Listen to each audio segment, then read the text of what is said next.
अस्सलाम वालेकुम बेटा, कैसे हैं आप सब? ठीक है बेटा। बर्नौली इक्वेशन पढ़ने के बाद उसकी पहली एप्लीकेशन है और वो क्या है? टॉरिस-अली थ्योरम।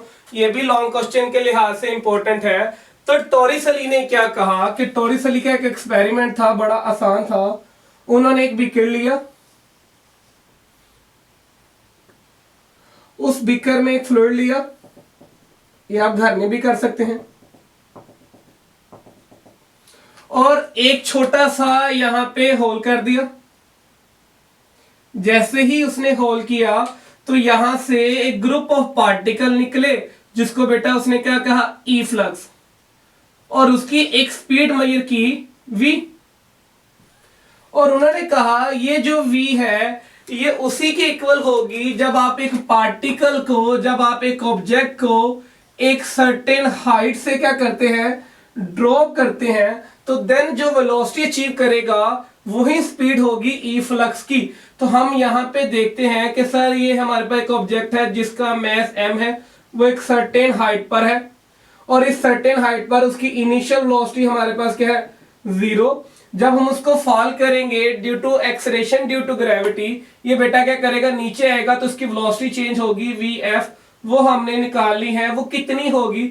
तो हम कहेंगे कि सर हमारे पास इक्वेशन होती है 2as = vf² माइनस vi²। तो ये वाला फैक्टर तो बच्चे हमारा 0 है, तो हमारे पास जो vf² आएगा वो कितना आएगा? 2gs, क्योंकि जो एक्सेलरेशन हो रहा है वो ड्यू टू ग्रेविटी हो रहा है, और उसने डिस्टेंस कितना कवर किया? h। तो अगर हम v निकालेंगे तो हमारे पास ये आंसर आ जाएगा। तो ये वो वेलोसिटी है जब एक object freely under the action of gravity बेटा मूव करता है। तो ये जो वेलोसिटी होगी ये भी इनकी वेलोसिटी होगी। तो ये जो यहां से पार्टिकल निकले हैं, या आप कहेंगे ग्रुप ऑफ पार्टिकल निकलते हैं, इनको हम कहते हैं ई फ्लक्स। तो उन्होंने क्या किया था? इस ई फ्लक्स की बेटा क्या करके दी? स्पीड मेजर करके दी। तो हम अगर इसकी डेफिनेशन लिखेंगे तो हमारे पास डेफिनेशन क्या कहती है? The speed of E flux. बेटा ई फ्लक्स क्या होता है? याद रखिए, group of particle, group of particle that is coming from a point is equal to the is equal to velocity gained by particle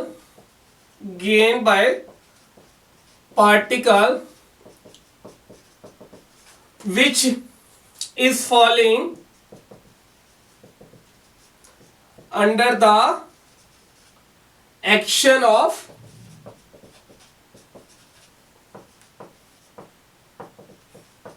gravity. तो बेटा जो स्पीड ऑफ ई फ्लक्स होगी वो बेटा इक्वल होगी velocity gain by particle which is falling under the action of gravity, और हमारी जो स्पीड होगी वो इसके इक्वल होगी। यही हमने निकालनी है। तो देखिए बेटा, ये जो बीकर है, यहां से जो पानी का लेवल है ये किसी h1 है, इसकी हाइट, और जहां पे हमने होल किया है उसका यहां तक डिस्टेंस बेटा कितना है? h2। और जो रिमेनिंग हाइट हमारे पास रह जाएगी वो हम क्या करेंगे? ये जो रिमेनिंग हाइट है इस टोटल से इतनी बेटा क्या कर देंगे? माइनस कर देंगे। ठीक। और हमने ये वाली v निकालनी है, तो इस वाली स्पीड को हम क्या कहेंगे? v2 निकालनी है। यहां पर जो बीकर के अंदर स्पीड होगी वो v1 होगी फ्लूइड की। यहां पर जो प्रेशर होगा, यहां पर प्रेशर जो होगा वो हमारे पास p2 होगा, और यहां पर जो प्रेशर होगा बीकर के अंदर फ्लूइड का वो p1 होगा। ये जो बीकर का एरिया है यहां से यहां तक वो क्या है? a1। और ये जो हमारे पास ये जो छोटा सा होल किया हुआ है ये वाला एरिया कितना है? a2। ठीक। तो हमारे पास सारे फैक्टर हमें पता है, तो हम क्या करेंगे बेटा जी? क्योंकि ये बर्नौली की ही एप्लीकेशन है तो हम बर्नौली का प्रिंसिपल ही यूज करेंगे। तो according to Bernoulli equation, according to Bernoulli equation, तो बर्नौली इक्वेशन क्या कहती है? वो तो कहती है P1 plus half rho V1 square plus rho GH1 equal to P2 plus half rho V2 square plus rho GH2।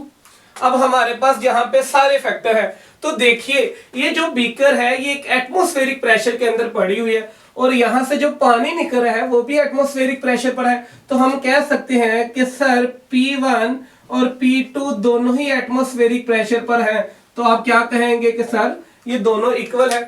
जब ये दोनों इक्वल होंगे तो हम दोनों की जगह बेटा क्या करेंगे, P पुट कर देंगे, ये कट गया, ठीक होगी बात। अब देखिए जब हम डेंसिटी कॉमन ले लेंगे, क्योंकि ये भी क्या है हमारे पास वाटर है, यहां से भी पानी आ रहा है, तो सबकी डेंसिटी बेटा क्या है सेम। तो जब हम डेंसिटी कॉमन ले लेंगे तो ये सारा का सारा फैक्टर आपस में क्या हो जाएगा, कैंसिल आउट।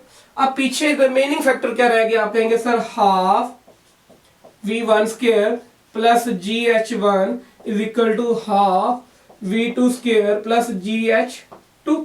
और बच्चा जी हमने निकालनी क्या है, हमने तो यही वेलोसिटी निकालकर उनको देनी है। अब मुझे बताइए यहां पर वेलोसिटी और यहां पर वेलोसिटी क्या होगी, डिफरेंट, क्योंकि ये जो वेलोसिटी है यहां पर पानी रेस्ट पर है और ये अप्रोक्सीमेटली हम क्या मानेंगे, 0 मान लेंगे।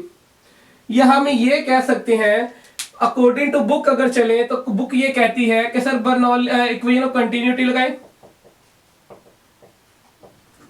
ये आपने लगा लिया। तो यहां से अगर आप V1 को कैलकुलेट करें तो आपके पास क्या आ गया, A2 डिवाइड बाय A1 और V2। तो यहां से आप कह सकते हैं कि सर जो एरिया A1 है वो बहुत ही बड़ा है A2 से। तो जब ये टर्म बहुत ही बेटा क्या होगी, बड़ी हो जाएगी, तो जब डिनोमिनेटर बड़ा होगा तो अप्रोक्सीमेट, तो जब डिनोमिनेटर बड़ा होगा तो ऑफ कोर्स ये सारी टर्म क्या होगी, छोटी। तो हम कह सकते हैं कि ये अप्रोक्सीमेटली क्या है, 0। तो जब ये अप्रोक्सीमेटली 0 हो गया तो आपके पास ये वाला फैक्टर भी क्या हो गया, 0। तो रिमेनिंग क्या बचा, तो आप कह सकते हैं कि रिमेनिंग बचा वो आपके पास GH1 equal half V2 square plus GH2। तो यहां से अगर आप V2 स्क्वायर निकालें तो आपके पास क्या आएगी, सबसे पहले ये वाला फैक्टर आप इधर ले जाए, इधर आके ये फैक्टर क्या हो गया, माइनस। तो आपके पास क्या आ गया, हाफ V2 स्क्वायर, मैंने थोड़ा सा बराबर चेंज कर दिया। तो ये वाला फैक्टर इधर आके क्या होने लगा है, माइनस। GH1 वैसे रहा, माइनस यहां पे क्या आ गया, GH2। तो यहां से बच्चा जी G क्या आ गया, कॉमन आ गया। तो ये हमने क्या ले लिया, G को कॉमन ले लिया, ठीक। अब 2 इधर डिवाइड हो रहा है, उधर आके क्या हो गया, मल्टीप्लाई। तो अब आपके पास V2 स्क्वायर कितना आ गया, 2GH1 माइनस H2। तो आपने V निकालना है, नॉट V स्क्वायर। तो आप दोनों साइड पे क्या ले लेंगे, स्क्वायर रूट ले लेंगे। तो आपके पास V कितना आ गया, 2GH1 माइनस H2। और यही आपने उनको क्या करके देना है, बुक वालों को प्रूव कर कर देना है। तो यहां अगर मैं भी H इसको इक्वल बना दूं तो ये दोनों चीजें बेटा क्या है, एक सेम ही होंगी। तो यही टॉरिसली कहना चाहते थे, ठीक। अच्छा अब हम इसमें रेंज में निकाल सकते हैं। तो रेंज कैसे निकालेंगे हम, अगर आपसे क्वेश्चन करें कि इसकी रेंज कितनी होगी तो आप निकाल सकते हैं। तो रेंज निकालने का एक फार्मूला हमने पढ़ा है sir, RS is equal to VT। V आपके पास है, T आपने निकालना है। और T आप निकालिए कहां से, आप जानते हैं कि सर जब आपने प्रोजेक्टाइल मोशन पढ़ी थी तो ये जो मोशन बनती है, ये वाली मोशन, ये आपके पास हॉरिजॉन्टल प्रोजेक्टाइल मोशन बनती है। तो उसका कितना था, 2G बाय H, यही था उसका, ठीक है। तो ये वाली वैल्यू आप यहां पर पुट कर दीजिए। एक मिनट देख लेते हैं, 2H/G था, 2H/G। तो उसका टाइम पीरियड ये था। तो ये T की वैल्यू यहां पुट कीजिए। तो हमारे पास S किसके इक्वल आ गया, R के, और V की जगह क्या आ गया, 2GH1 माइनस H2। और T की जगह बेटा क्या आ गया हमारे पास, ये T की वैल्यू हमने यहां पुट कर दी, कितनी, 2H डिवाइड बाय G। तो सबका क्या ले लिया, रूट ले लिया, क्योंकि T के हमारे पास कितना था, 2H/G। ये G से कट गया। तो रेंज क्या होगी हमारे पास, H H1 माइनस H2। तो रेंज कब मैक्सिमम होगी? जब हाइट का प्रोडक्ट क्या होगा? ज्यादा।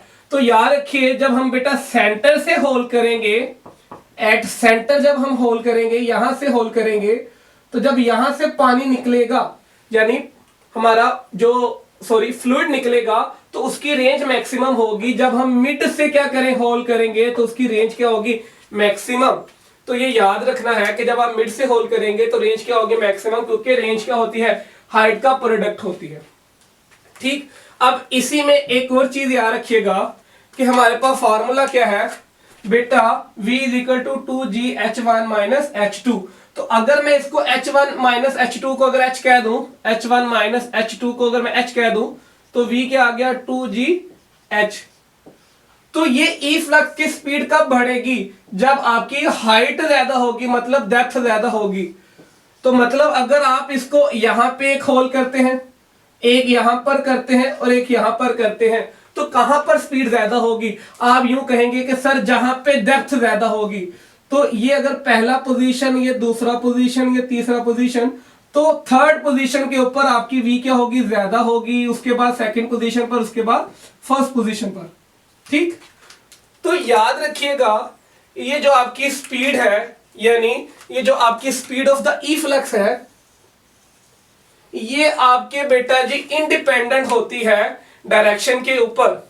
ये जो स्पीड ऑफ ई फ्लक्स है, याद रखिएगा ये इंडिपेंडेंट होती है, इंडिपेंडेंट ऑफ डायरेक्शन। ये डायरेक्शन के इंडिपेंडेंट होती है। ये डायरेक्शन हॉरिजॉन्टल भी हो सकती है, वर्टिकल भी हो सकती है, और उसके अलावा बेटा अपवर्ड भी हो सकती है। अगर हम यहां पर होल नहीं करते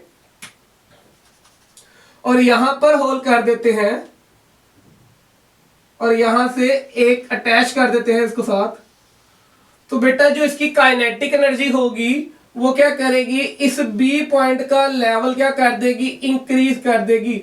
तो काइनेटिक एनर्जी जो लॉस होगी वो क्या कर देगी? इस पॉइंट का, इस बी पॉइंट का बेटा क्या कर देगी? लेवल को वो इंक्रीज कर देगी। तो आपका जो पानी फ्लूइड का फ्लो है वो इस डायरेक्शन की तरफ हो जाएगा और इसका लेवल क्या हो जाएगा बेटा? इंक्रीज हो जाएगा।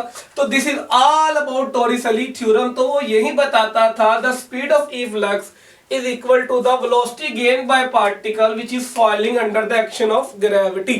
ठीक। तो जो ग्रेविटी के अंदर एक ऑब्जेक्ट को फॉल करते हैं, जितनी उसकी स्पीड होती है उतनी ही ई फ्लक्स की होती है।